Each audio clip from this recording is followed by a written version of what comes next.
Hi friends, ಇವತ್ತು Shivaratri special ಅಂದರೆ ಶಿವರಾತ್ರಿಗೆ ನೈವೇದ್ಯವಾಗಿ ಇಡೋವಂಥ ಉರಿಗಡಲೆ ತಂಬಿಟ್ಟನ್ನ ಹೇಗೆ ಮಾಡೋದು ಅಂತ ತೋರಿಸ್ತಾ ಇದ್ದೀನಿ.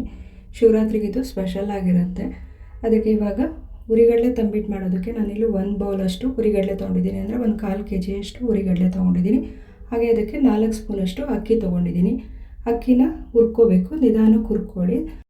ತುಂಬ ಜಾಸ್ತಿ ಅಕ್ಕಿ ಉರಿಬಾರ್ದು, ಸ್ವಲ್ಪ ಊದ್ಕೊಂಡಂಗೆ ಬಿಳಿ ಬಿಳಿ ಥರ ಆಗಿರಬೇಕು, ಗರಿಗರಿಯಾಗಿ ಬರುತ್ತಲ್ಲ ಆ ರೀತಿ ಆಗೋವರೆಗೂ ಹುರ್ಕೊಳ್ಳಿ ಸಾಕು. ಇವಾಗ 1 ಅಚ್ಚು ಬೆಲ್ಲ ತೊಗೊಂಡಿದ್ದೀನಿ, ಅದಕ್ಕೆ ಒಂದು ಅರ್ಧ ಲೋಟ ನೀರು ಹಾಕ್ತಾಯಿದ್ದೀನಿ. ನೀರು ಹಾಕಿ ಬೆಲ್ಲ ಕರ್ಗೋವರೆಗೂ ಚೆನ್ನಾಗಿ ಕುದಿಸ್ಕೋಬೇಕಷ್ಟೇ. ಬೆಲ್ಲ ಪಾಕ ಬರಬಾರ್ದು, ಪಾಕ ಬಂದರೆ ತಂಬಿಟ್ಟು ಗಟ್ಟಿ ಆಗಿಬಿಡುತ್ತೆ. ನೀವು ಈ ರೀತಿ ಒಂದು ಸಲ ಚೆನ್ನಾಗಿ ಕರಗಿಸ್ಕೋಬೇಕು. ಬೆಲ್ಲ ಎಲ್ಲ ಒಂದು ಸಲ ನೀರಲ್ಲಿ ಕರಗಿದ್ರೆ ಸಾಕು. 1 ಅಚ್ಚು ಬೆಲ್ಲ ಒಂದೇ ಸಲ ಹಾಕಬೇಕಂತ ಏನಿಲ್ಲ, ಎರ್ದು ಕೂಡ ಬೇಕಾದ್ರೆ ಹಾಕ್ಕೋಬೋದು. ಎರ್ದು ಹಾಕಿದ್ರೆ 1/4 ಲೋಟ ನೀರು ಹಾಕಿ ಕರಗಿಸ್ಕೊಂಡ್ರೆ ಸಾಕಾಗುತ್ತೆ. ಈಗ ಬೆಲ್ಲ ರೆಡಿ ಆಗ್ತಾ ಇದೆ. ಇವಾಗ ಈ ಕಡೆ ಒಂದು ಜಾರಿಗೆ ಕಡಲೆ ಮತ್ತು ಹುರಿದಿರೋ ಅಂಥ ಅಕ್ಕಿ ಹಾಕಿ ನುಣ್ಣಗೆ ಪುಡಿ ಮಾಡ್ಕೋಬೇಕು. ಪುಡಿ ಮಾಡ್ಕೊಂಡಾದಮೇಲೆ ಈ ರೀತಿ ಜಾಡಿ ಮಾಡ್ಕೋಬೇಕು. ಈ ಉರಿಗಡಲೆ ತಂಬಿಟ್ಟು ಮಾಡೋಕ್ಕೆ ತುಂಬ ಟೈಮ್ ಏನು ಬೇಕಾಗಲ್ಲ. ಇಂಗ್ರೀಡಿಯೆಂಟ್ಸ್ ರೆಡಿ ಇದ್ದರೆ ಅರ್ಧ ಗಂಟೆ ಒಳಗೆಲ್ಲ ತಂಬಿಟ್ಟನ್ನ ಆರಾಮ್ಸೆ ಮಾಡಾಕ್ಬೋದು. ಒಂದು ಸಲ ಈ ರೀತಿ ಟ್ರೈ ಮಾಡಿ ನೋಡಿ, ಬೇಗನೆ ಆಗುತ್ತೆ. ಇವಾಗ ಪುಡಿ ಮಾಡಿ ಇಟ್ಕೊಂಡಿರೋಂಥ ಅಕ್ಕಿ ಮತ್ತು ಕಡಲೆ ಹಿಟ್ಟನ್ನ ಈ ರೀತಿ ಜಾಡಿ ಮಾಡ್ಕೋಬೇಕು. ನೋಡಿರಿ, ಸ್ವಲ್ಪ ಮಾತ್ರ ಮಿಕ್ಕಿದೆ. ಇದನ್ನು ಮತ್ತೆ ಜಾರಿಗೆ ಹಾಕೋಲ್ಲ, ಎತ್ತಿಟ್ಕೋತೀನಿ. ಬೇರೆ ಏನಕ್ಕಾದ್ರೂ ಯೂಸ್ ಮಾಡ್ಕೋಬೋದು. ಕಡಲೆ ಹಿಟ್ಟೆಲ್ಲ ಜರಡಿ ಮಾಡ್ಕೊಂಡಾದ್ಮೇಲೆ ಒಂದು ಸಲ ಈ ರೀತಿ ಮಿಕ್ಸ್ ಮಾಡ್ಕೊಳ್ಳಿ. ಮಿಕ್ಸ್ ಮಾಡ್ಕೊಂಡಾದ್ಮೇಲೆ ಸೈಡಿಗೆ ಎತ್ತಿಟ್ಕೋಬೇಕು. ಇವಾಗ ಎಳ್ಳೆಲ್ಲ ಹುರ್ಕೋಬೇಕು. ಹಾಗಾಗಿ ಒಂದು ಬಾಣಲಿ ಇಟ್ಕೊಂಡು ಒಂದು 3-4 ಸ್ಪೂನ್ ಎಳ್ಳು ಹಾಕ್ತಾಯಿದ್ದೀನಿ. ಅದ್ರ ಜೊತೆಗೆ 1 ಸ್ಪೂನಷ್ಟು ಕಪ್ಪು ಎಳ್ಳು ಹಾಕ್ತಾಯಿದ್ದೀನಿ.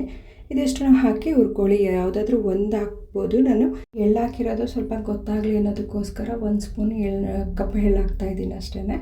ಇದು ಎಳ್ಳು ಸ್ವಲ್ಪ ಪಟ್ ಅಂತ ಸಿಡಿಯೋದಲ್ಲ, ಅಲ್ಲಿವರೆಗೂ ಹುರ್ಕೋಬೇಕು. ಅದಾದಮೇಲೆ ಎತ್ತಿ ಒಂದು ಪ್ಲೇಟಿಗೆ ಹಾಕ್ಕೊಳ್ಳಿ. ಇವಾಗ ನೋಡಿರಿ, ಪಟ್ ಅಂತ ಆಗ್ತಾಯಿದೆ. ಆ ರೀತಿ ಆಗೋವರೆಗೂ ಹುರ್ಕೊಳ್ಳಿ. ತುಂಬಾ ಉರಿಬೇಡಿ. ತುಂಬ ಹುರಿದ್ರೆ ಒಂಥರ ಕಪ್ಪುಗಾದಂಗೆ ಆಗಿಬಿಡುತ್ತೆ ಮತ್ತು ಅಥವಾ ಸೀದಂಗೆ ಆಗುತ್ತೆ. ಅದಕ್ಕೆ ಇಷ್ಟು ಮಾತ್ರ ಹುರ್ಕೊಂಡಾದ್ಮೇಲೆ ಎತ್ತಿಟ್ಕೊಳ್ಳಿ. ಇವಾಗ ಆಗಿದೆ.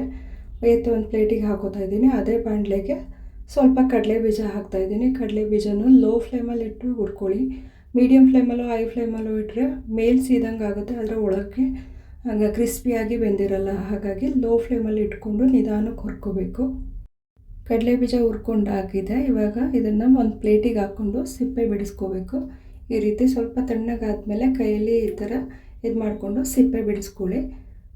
ಸಿಪ್ಪೆ ಬಿಡಿಸ್ಕೊಂಡು ಒಂದು ಪ್ಲೇಟಿಗೆ ಎತ್ತಿಟ್ಕೊಟ್ರಿ. ಈಗ ನೋಡಿರಿ, ಸಿಪ್ಪೆ ಎಲ್ಲ ಬಿಡಿಸಿ ತೆಗೆದಿದ್ದೀನಿ.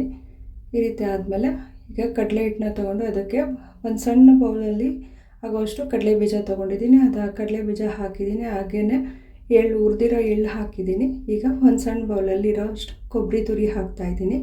ಕೊಬ್ಬರಿ ತುರಿ ಸ್ವಲ್ಪ ಜಾಸ್ತಿ ಇದ್ರೂ ಚೆನ್ನಾಗಿ ಅನಿಸುತ್ತೆ.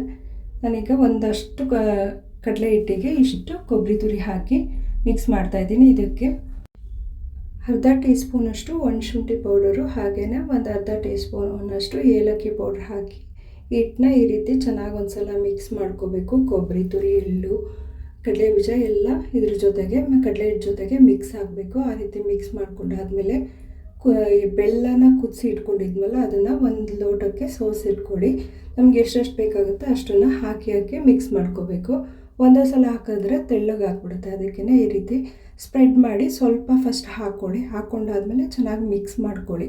ಮಿಕ್ಸ್ ಮಾಡ್ಕೊಂಡಾದ್ಮೇಲೆ ಇನ್ನೊಂದು ಸ್ವಲ್ಪ ಬೇಕು ಅಂದರೆ ಮತ್ತೆ ಹಾಕಿ ಮಿಕ್ಸ್ ಮಾಡಿ. ಈ ರೀತಿ ಒಂದು ಸಲ ಚೆನ್ನಾಗಿ ಮಿಕ್ಸ್ ಮಾಡ್ಕೋಬೇಕು. ಮಿಕ್ಸ್ ಮಾಡ್ಕೊಂಡಾದ್ಮೇಲೆ ನಮಗಿನ್ನೂ ಬೇಕಾ ಏನು ಅಂತ ಗೊತ್ತಾಗುತ್ತೆ. ಅದಕ್ಕೇ ಒಂದೇ ಸಲ ಎಲ್ಲನೂ ಹಾಕಿದ್ರೆ ತೆಳ್ಳಗಾಗ್ಬಿಡುತ್ತೆ ಅಂತ. ಈ ರೀತಿ ನೋಡಿ, ಇನ್ನೂ ಸ್ವಲ್ಪ ಬೇಕಾಗುತ್ತೆ. ಸ್ವಲ್ಪನೇ ಹಾಕಿ ಉಂಡೆ ಕಟ್ಟೋ ರೀತಿ ಬರಬೇಕು. ಆ ರೀತಿ ಹಾಕ್ಕೊಂಡು ಮಿಕ್ಸ್ ಮಾಡ್ಕೊಳ್ಳಿ. ಸ್ವಲ್ಪನೇ ಹಾಕಿ ಮಿಕ್ಸ್ ಮಾಡ್ಕೊಂಡಾದ್ಮೇಲೆ ಒಂದೇ ಕೈಲಿ ಉಂಡೆ ಕಟ್ಟಬೇಕು ಬರಬೇಕು. ಆ ರೀತಿ ಆಗೋವರೆಗೂ ಸ್ವಲ್ಪ ಹಾಕ್ಕೊಂಡು ಮಿಕ್ಸ್ ಮಾಡ್ಕೊಳ್ಳಿ. ಇವಾಗ ಆಲ್ಮೋಸ್ಟ್ ಆಗಿದೆ. ಈ ರೀತಿ ಒಂದೇ ಕೈಲಿ ಉಂಡೆ ಕಟ್ಬೋದು. ಎಷ್ಟು ಫಾಸ್ಟಾಗಿ ಬೇಕಾದರೂ ಕಟ್ಕೋಬೋದು. ತುಂಬ ಚೆನ್ನಾಗಿರುತ್ತೆ. ಟೇಸ್ಟ್ ಮಾತ್ರ ತುಂಬ ಚೆನ್ನಾಗಿದೆ. ಈ ಥರ ಒಂದು ಸಲ ಟ್ರೈ ಮಾಡಿ ನೋಡಿ, ತುಂಬ ಇಷ್ಟಪಟ್ಟು ಮಾಡ್ಕೋತೀರಾ. ಈಗ ಶಿವರಾತ್ರಿ ಸ್ಪೆಷಲ್ ತಂಬಿಟ್ಟು, ಉರಿಗಡಲೆ ತಂಬಿಟ್ಟು ರೆಡಿಯಾಗಿದೆ. ಈ ಥರ ಒಂದು ಸಲ ಟ್ರೈ ಮಾಡಿ ನೋಡಿ. ಹಾಗೆ ಯಾರೆಲ್ಲ ಸಬ್ಸ್ಕ್ರೈಬ್ ಆಗದೆ ವೀಡಿಯೋಸ್ ನೋಡ್ತೀರಾ, ಪ್ಲೀಸ್ ಸಬ್ಸ್ಕ್ರೈಬ್ ಆಗಿ, ಲೈಕ್ ಮಾಡಿ, ಶೇರ್ ಮಾಡಿ. Thank you.